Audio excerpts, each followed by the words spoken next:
Alam naman natin na natapos na ang kontrata ni Troy Rosario sa Blackwater, naglalaro pa din siya pero hanggang ngayon ay hindi pa rin siya pumipirma ng extension dahil hindi pa rin daw sila nagkakasundo tungkol sa sweldo.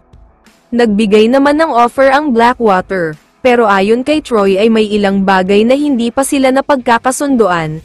Ang pinakaimportante sa sinabi niya ay gusto niyang masigurado ang kinabukasan ng kanyang pamilya, kaya naghahangad siya ng mas malaking sweldo. Karapat-dapat naman talaga si Troy na mag-demand ng mas malaking sahod dahil isa pa rin siya sa mga top players ng liga. Hindi man napag-uusapan ang pangalan niya pero magaling pa rin siya, at high-quality player pa din hanggang ngayon.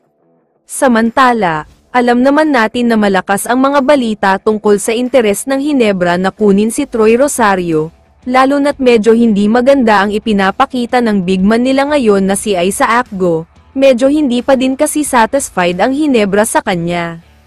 Mas magaling, mas mabilis, at mas mahusay si Rosario kumpara kay Go, bukod sa mas malakas ang depensa ni Rosario, kayang-kaya pa niyang makasabay kahit sa mga guards, isang bagay na hindi basta-basta nagagawa ng ibang big man.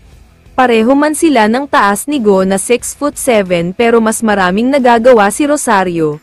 Pero ang big news dito, ayon sa sources ay mukhang hindi Hinebra ang makakakuha sa kanya, may mga ulat na ongoing na ang pag-uusap ng Blackwater at SMB, kaya posibleng sa Beermen mapunta si Rosario.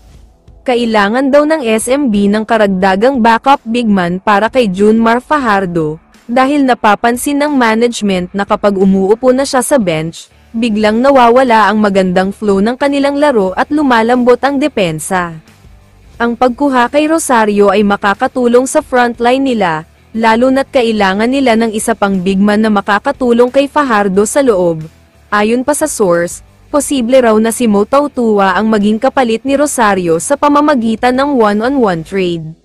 Sa tingin ko, nasa Blackwater na ang desisyon kung kanino nila ibibigay si Troy Rosario, pwedeng mapunta siya sa Hinebra kapalit ni Isaac Go, na hanggang ngayon ay mababa ang kumpiyansa at hindi pa rin maayos ang laro.